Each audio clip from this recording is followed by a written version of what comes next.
Sallallahu ala Muhammad, Sallallahu alaihi wasallam. Taat kepada Allah, seberapa berat pun ujian musibah yang menimpa dirinya, dia tetap hidupnya terasa lapang. Itu bedanya. Jadi Allah cabut kesempitan hidupnya. Tapi kalau kita kagak ibadah, masalah di kita itu terus kagak enak rasanya. Banyak kita aja kusut lagi gak punya duit. Ada nggak yang itu begitu? Duit banyak, harta berlimpah, rumah mewah, fasilitas hidup apa aja ada, tapi tetap aja dia ngerasain kagak nikmat hidupnya.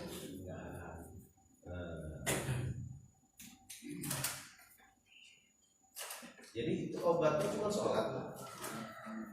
Allah angkat kesempitan hidupnya, anteng hidupnya itu. Kerjaan kagak jelas, urusan banyak, tapi adem aja bawaan. Kenapa dia merasa ada perlindungan, ada jaminan, tanggungan dari Allah Subhanahu wa Ta'ala? Kan orang yang menjaga jamaah itu kemarin salah satunya adalah Allah jamin hidupnya di bawah jaminan Allah, di zimmatillah, ya. Jadi ini kita perlukan, kita butuhkan di dalam hidup ketenangan itu. Yang kedua, wa'adzabul qabri, Allah angkat darinya azab kubur. Nah, perjalanan selanjutnya nih, dunianya Allah lapangkan hidupnya, kesempitannya dihilangkan. Begitu masuk kubur, Allah tiadakan azab kuburnya. Ya, azab yang paling menyakitkan dan terus menerus berjalan. Kalau kita mati membawa dosa, maka selama masa kita di kuburan, masa menunggu sampai hari kiamat, entah berapa juta tahun lagi, selama itulah kita di dalam siksaan. Na'udzubillah. Tapi kalau orang menjaga sholatnya itu Allah tiadakan, Allah angkat siksaan. Wa yu'tihi kitabahu biyaminihi. Yang ketiga, memuliakan orang sholat jamaah dengan cara apa? Nanti Allah serahkan kitabnya, catatan amalnya melalui tangan kanannya. Nah, ini perjalanan selanjutnya nih, ya. Setelah mati, berbangkit, dibangkitkan semua. Maka semuanya itu nanti akan diberikan catatan-catatan amal. Berarti siksa kubur itu belum mulai kiamat belum. Dia baru dapat setelah itu dibangkitkan, baru dikumpulin di mahsyar, kemudian baru dikasih catatan amal. Dari situlah baru balasan hidup di dunia sesuai dengan perbuatannya Allah berikan. Orang yang mendapatkan catatan amalnya, faman utiya kitabahu biyaminihi, siapa yang mendapatkan nanti dia terima catatan amal di hadapan Allah itu dengan tangan kanannya, fasawfa yuhasabu hisaban yasira, maka dia akan dihisab dengan cara yang mudah. Itu udah tanda tuh, dari mulai terima rapotnya ya, terima rapot kita kan, nanti udah kelihatan nih orang ntar bakal berat apa kagak hisabnya. Yang menerima dengan tangan kanannya, rapot itu dikasih melalui tangan kanannya, itu tanda hisabnya akan gampang. Tapi sebaliknya yang menerima dengan tangan kirinya, maka dia akan mendapatkan bukan hanya hisabnya yang berat, tapi juga siksaan-siksaan setelah itu. Makanya hati-hati nih. Ya. Begitu jauh dampaknya sholat kita.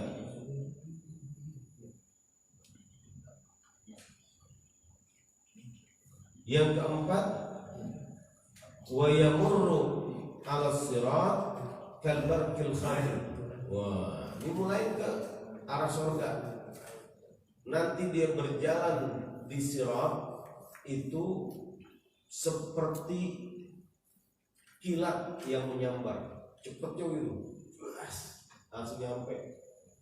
Padahal kita menerima informasi gambaran surga berarti kayak apa? Gambaran apa sirat itu? Seperti rambut yang dibelah 7, tajamnya setajam pedang. Logika manusia di dunia ini nggak mungkin ada orang bisa lewat di jembatan yang sekecil itu.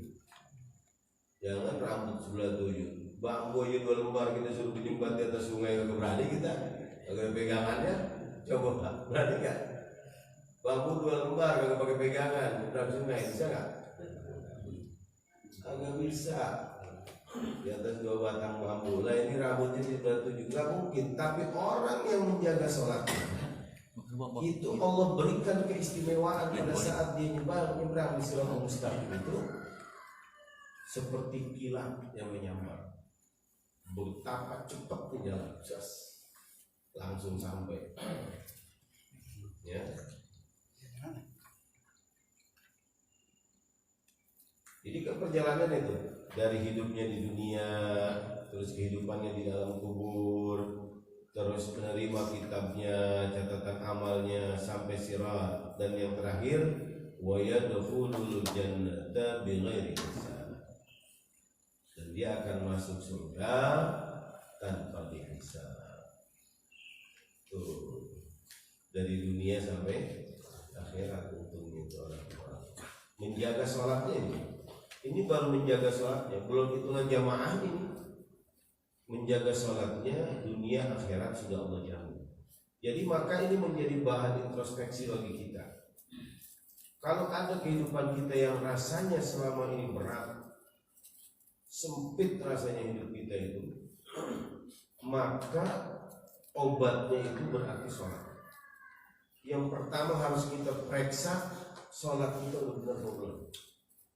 Kalau hidup terasanya susah, usut aja masalah, ya berarti sholatnya kurang benar. Itu bahan introspeksi. Kita lempengin. Karena nggak mungkin Nabi berbohong dengan menyampaikan ini. Ya.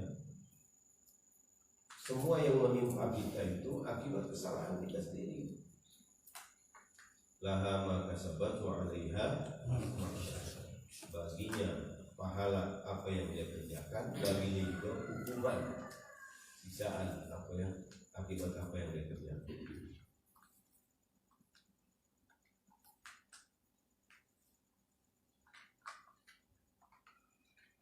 Wa man tahawana biha, dan barang siapa yang meninggalkan sholat jamaah, meremehkan. Jadi tahawana itu meninggalkan karena meremehkan, anggap enteng, urusan sepele, entar aja. Aku masih lama ini hidup, masih muda ini, masih segar ini tuh gitu. Tahawana tuh gitu. Jadi nganggap remeh lah masalah jamaah. Apa hukumannya? Aqabahullahu bi khamsi asyrati uqubatin, maka Allah akan hukum dia dengan 15 macam hukuman. Lebih berat lagi, ya. Yang mengerjakan dapat karomahnya 5, yang meninggalkan siksaannya dapat 15 model, 15 macam siksaan. Khamsun fid dunya, 5 siksaan itu Allah sampaikan, Allah berikan di dunia. Ini lihat kehidupan, nanti kita buat kaca, berkaca diri kita. Jangan ukur orang lain, wah ini orang hidupnya rusuh nih, bahasa sholatnya nggak benar. Jangan, Ya, tapi buat ngajar diri kita, karena kita yang tahu rasa hidup kita tuh, ya belum tentu ada orang kelihatannya hidupnya susah, tapi hatinya susah, belum tentu. Karena sakitnya tuh di sini, yang ngerasain dia sendiri. Ya, belum tentu orang kelihatan hidupnya enak, terus hatinya enak. Walaupun ada yang kecil banget.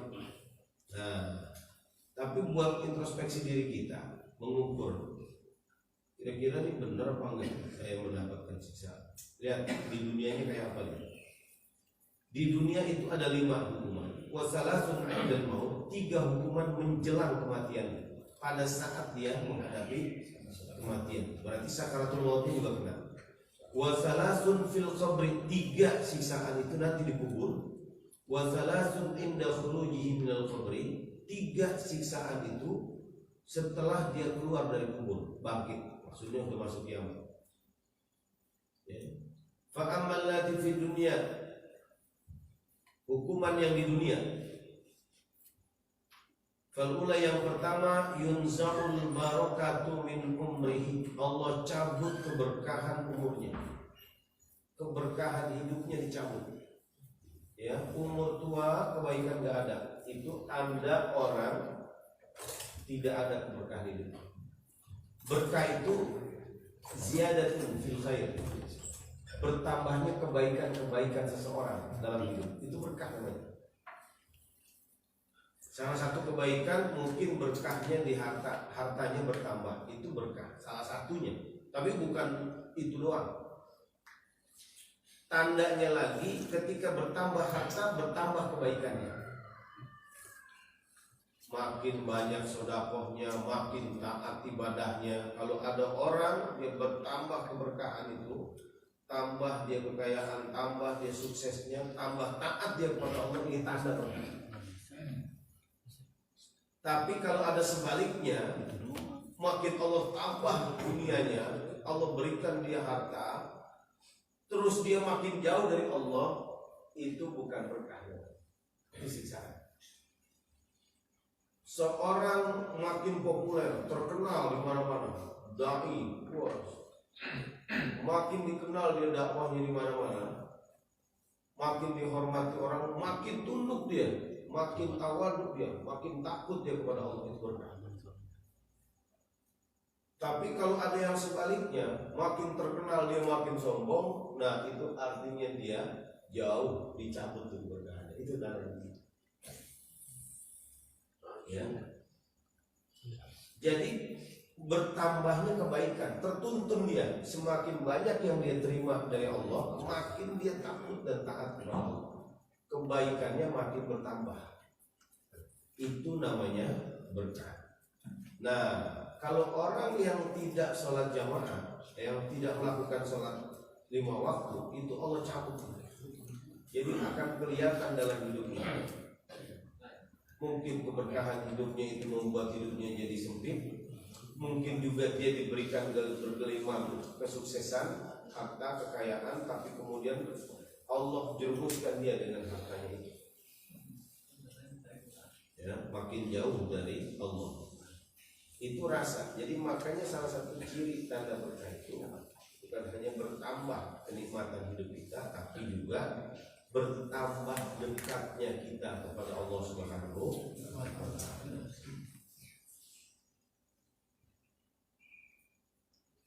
Yang pertama,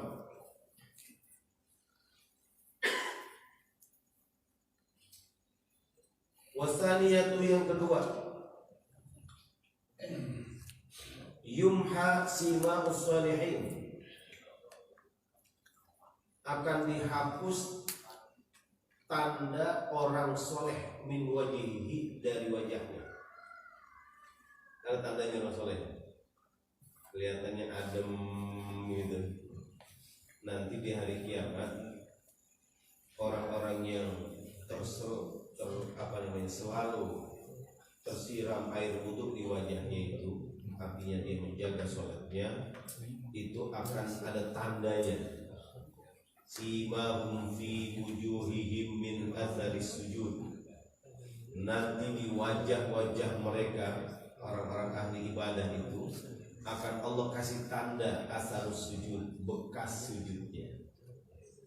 Ini ditafsirkan macam-macam, ada yang ngadain hitam di sini, ada yang, tapi ulama sepakat itu tandanya nanti adalah mukanya bersinar. Jadi di hari kiamat yang lain kegelapan, dia terang sendiri itu, kelihatan ya, sinarnya terang. Ntar tuh yang begitu, ntar Allah cabut. Di dunia aja kan terasa kelihatan ya, si manusia ini gak kelihatan adem tenang gitu, gak kelihatan. Jadi Allah cabut tandanya. Wasalisatu yang ketiga, kullu amalin ya'maluhu la ya'jurahullah alaihi. Yang ketiga, kerugian, siksaan orang yang tidak melakukan sholat itu. Setiap amal yang dia lakukan Allah tidak kasih pahalanya.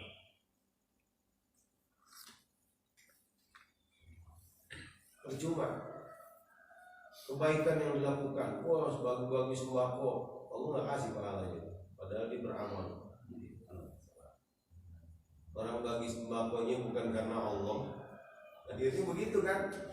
Akibat dia nggak sholat, akhirnya kebaikan yang lain itu, karena dia tidak dekat kepada Allah, sekalipun dia melakukan kebaikan bukan karena ingin dipuji Allah, tapi karena ingin dipuji manusia.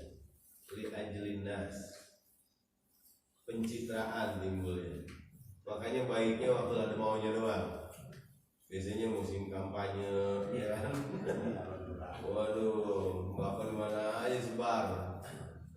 Dan santunan sono, santunan sini, karena ada maunya doang dari Allah Ta'ala.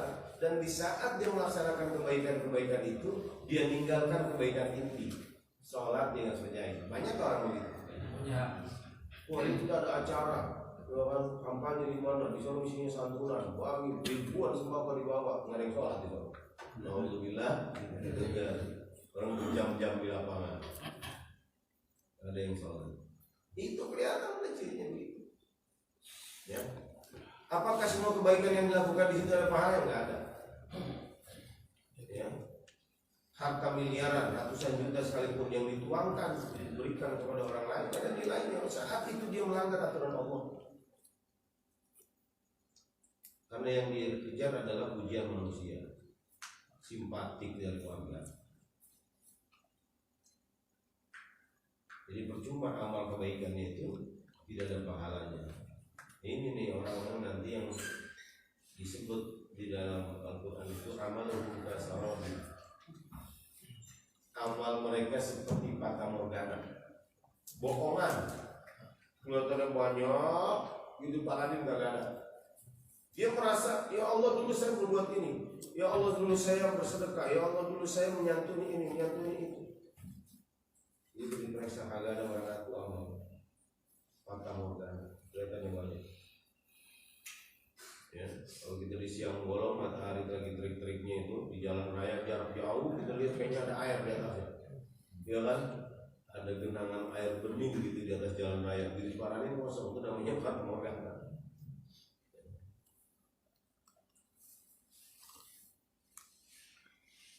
Warabi'atu, hubungan yang keempat,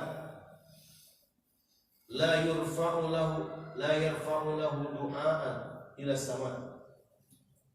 La yurfa'u lahu du'a'un ila sama. Allah tidak angkat doanya ke langit. Tidak diangkat doanya ke langit. Artinya doa-doanya enggak ada yang sampai kepada Allah. Dicuekin. Begitu dia ditimpa kesulitan, udah enggak ada jalan keluar, akhirnya dia minta juga kepada Allah, dicuekin aja. Ya, biasanya manusia kalau udah mentok urusannya, ya urusan berat, baru dia nyerah gitu. Saat begitu udah nggak dijawab. Kalau lagi senggang dia malas, dia berat sama ibadah, badan lagi sehat ogah-ogahan. Tapi saat dia susah, susah itu udah nggak ketemu jalan keluar, dia minta nangis kepada Allah, nyerah dia kepada Allah, minta jalan keluar, Allah nggak kasih, nggak sampai. Maka kalau doa-doa kita mau diijabah oleh Allah, dijaga sholatnya jangan. Doa kita itu kan keperluan kita banyak, bukan hanya untuk diri kita sendiri. Kita butuh untuk diri kita tuh panjang umur, ya, taat ibadah, sehat badan, berkah hidup, selamat dunia akhirat yang kita butuh. Nah, anak-anak kita juga butuh doa kita, ya. Mereka tumbuh bukan hanya karena pendidikan yang kita berikan, tapi doa. Itu tajam doanya orang tua kan buat anak, supaya anak jadi anak yang soleha, anak yang soleh, anak yang taat, doain. Itu kebutuhan kita. Salah satu kebutuhan hidup kita itu adalah diijabahnya doa-doa kita. Bukan hanya butuh makan gitu. Wal khamisatu, hukuman yang kelima, laisa lahu hazzun fi du'a'is shalihin. Dia tidak dapat bagian dalam doanya orang-orang soleh. Tidak dapat bagian dalam doanya orang-orang soleh. Apa itu? Kita ini sebenarnya Pak, tanpa kita sadari, kita dapat pahala, dapat bagian dari doanya. Saat orang udah meninggal, dia nggak kenal di mana. Ada orang dalam khutbah Jumat yang membaca Allahumma ighfir lil muslimina wal muslimat wal mu'minina wal mu'minat al ahya'i minhum wal amwat. Di mana aja, ya Allah ampuni bagi orang-orang yang muslim dan muslimat, orang-orang mukmin dan mukminat, laki-laki dan perempuan yang hidup, al ahya minhum wal amwat, maupun yang mati. Itu tanpa kita sadari. Orang di Amerika lagi sholat Jumat, dia baca doa itu bagian doa soleh. Tanpa kita sadari, itu ada transfer yang kita terima. Bagi orang yang ninggalin sholat, jatah ini nggak dapat. Jauh dia. Dia beriman gak kepada Allah? Beriman. Harusnya orang yang beriman itu dapat jatah doa ini. Tapi karena dia tidak melaksanakan perintah Allah tadi itu, tahawun, meremehkan Allah, menganggap kecil Allah dalam urusan ibadah, maka jatah ini tidak dapat. Bayangkan itu, doa itu tiap saat naik ke Allah. Itu doa ketika berjamaah. Orang-orang soleh doanya ketika dia sendirian. Dia munajat tengah malam kepada Allah. Dia nggak doain dirinya sendiri. Dia doain umatnya Nabi Muhammad SAW. Semua kita didoain. Bahkan yang hidup maupun yang mati. Sayang banget kalau kita nggak dapetin itu.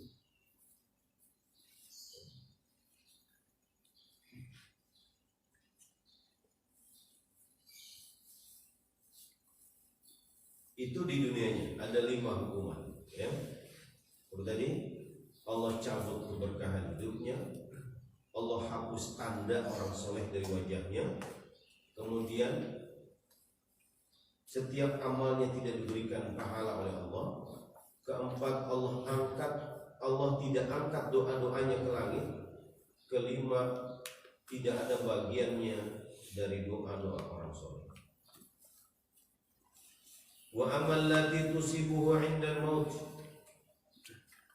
Adapun yang akan menimpanya ketika dia menjelang kematian. Nah, matinya dari mana nih? Ya. Fa innahu yamutu dzalilan. Sesungguhnya dia akan mati dalam keadaan hina. Salah satu bentuk mati dalam keadaan hina, mati dalam keadaan su'ul mati. Mati sedang berbuat dosa, naudzubillah. Mati sedang lalai dari Allah.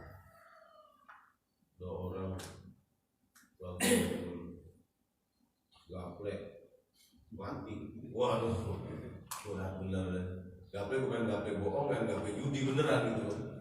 Tak, bisa gimana itu untuk langsung ke Allah di tempat judi dia mati. Itu mati dalam keadaan hina, terhina. Wasaniyatu yang kedua, yang mutu jarian, dia mati kelaparan. Ya. Matinya kelaparan bukan karena kurang makan, rasanya udah waduh mau meninggal itu. Ini rasanya rasa kelaparan itu.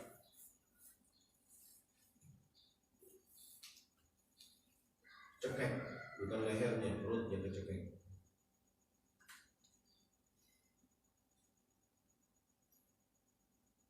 Wasalisatu yang ketiga yang mutu insyanan, mati dalam keadaan kehausan.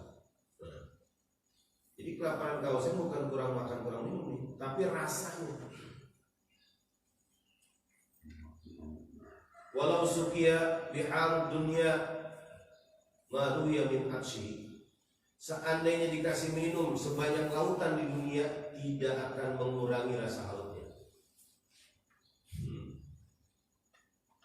Rasa haus sebegitu dahsyatnya membawa dia ke kematian. Seandainya air berember-ember bahkan berjumlah-jumlah laut itu dikasih minum dia nggak akan hilang. Ya, itu saat sakaratul maut terjadi. Ya, pencabutan nyawanya yang di surat An-Nahl. Jadi digamparin dulu mereka. Ya. Yadribuna wujuhahum, malaikat itu nggamparin wajahnya baru jauh-jauh.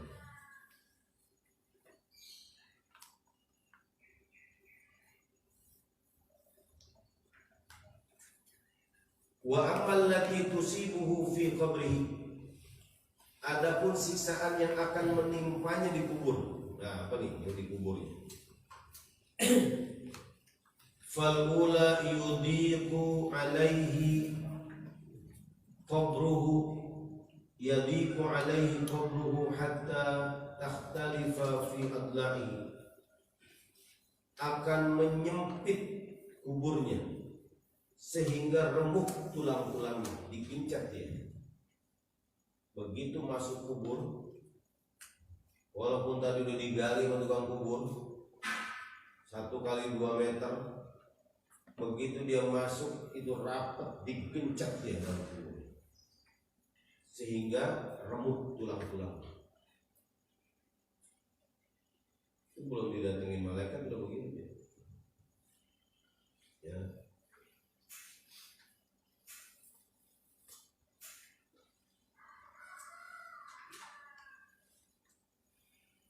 Wasaniyatu yang kedua,